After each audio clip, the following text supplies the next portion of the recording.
Good morning, good morning, good morning. It's me, Rory Paddock, for Picks from the paddock.co.uk, being broadcast to you live just after 10 past 10 on Friday morning. Hopefully, you're not being blown away by the storm, and fingers crossed, we still have action to get stuck into this afternoon and also this evening at Southwell. Two cards, Kelso and obviously Southwell, one a jumps meeting and the other on the all weather.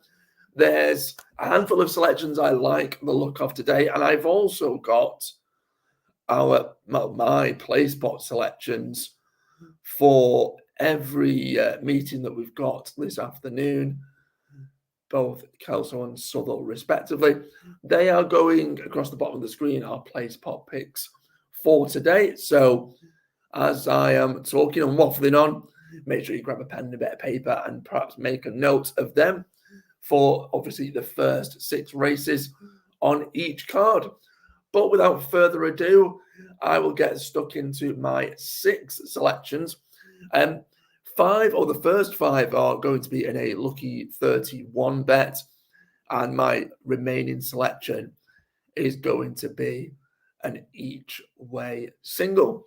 So let's bring up the race cards, and the first race of the day comes at Kelso in their 3:05. It's a 2 mile, 5.5 furlong handicap chase, class 2 race. Just the 6 runners that go to post, but it does look quite a competitive affair despite the small field. Like I said, there might only be the 6 runners here, but if you can see from the betting there on the right hand side, the first 4 in the betting, there's less than 2 points odds-wise between them. And of the well-funded quartet, it's the outsider of the 4 that I like the most. Silver Hallmark for Fergal O'Brien. It's the one that I do like. The trainer has just the one runner on the card, and Kelso isn't exactly next door and all that close for where he's based. The 8-year-old has been, well, to put it mildly, disappointing in his last 2 starts, but certainly looking through the form book, does have the best form on offer from all the runners here. He's a former Grade 2 winner who, on his day, put the well-fancied Nicky Henderson runner Alart in his place. Now, Alart holds victories over the likes of Fiddler on the Roof, so the form there for the 8-year-old certainly stands head and shoulders above quite a lot of these.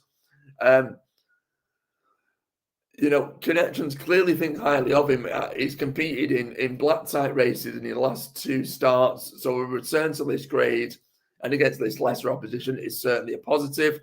Of course, the likes of Anne Hamilton's Pay the Piper and the Brian Hughes ridden the Mighty Arc, both of them pose serious challenges. But I think what I'm going to do is, because of those challenges, I think the price of 8 to 11 for the horse to finish in the first 3, bearing in mind there's only 6 runners, actually looks quite generous.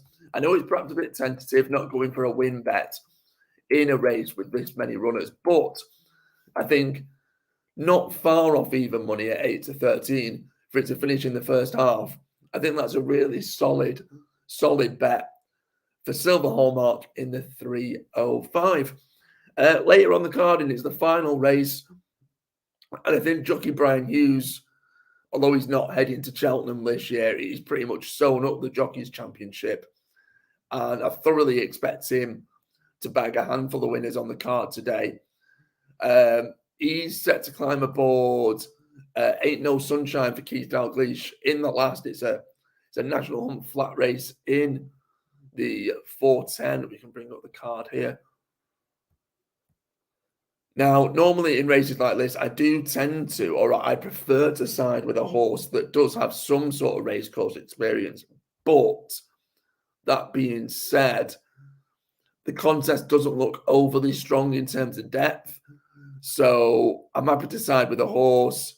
It represents really decent connections, looks really beautifully bred, and I think potentially out of the lot of them is the most likeliest to have a brighter future. Ain't No Sunshine to round off the card at Kelso.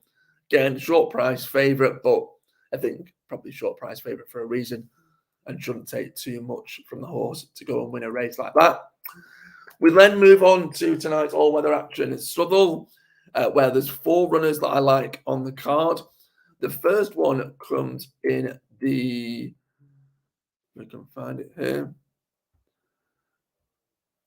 Well, that's no good. I think Southwell has just been abandoned. Let me just double check. As we're chatting away, has it been abandoned?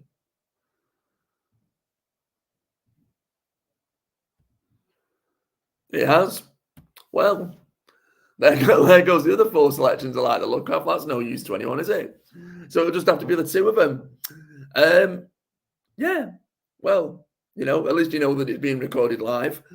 I will bring up the selections anyway, so you can see what we'd already put out there. You can see those were going to be today's tips. The Lucky 31 was going to be with Silver Hallmark to finish in the first 3 and Ain't No Sunshine to win. But then Southwell, I like the look of Purple Power also to finish in the first 3. If You Dare to win and Flaming Dawn to win. And El Picador, that's actually should be the 7:45, not the 5:45 for El Picador as an each way selection. But all of that is irrelevant. The weather has put pay to that. Here was the bet that I placed just to prove that I actually backed my selections as well.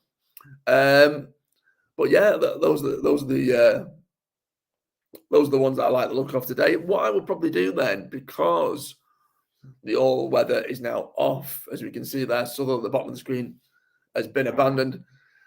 As a bit of a goodwill gesture, I will have a look through the card at Maidan.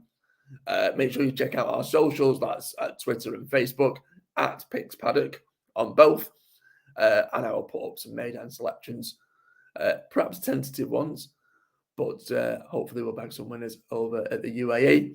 As always, any likes, comments and shares, please pop them below. And remember, fingers crossed, touch wood, and good luck if you follow.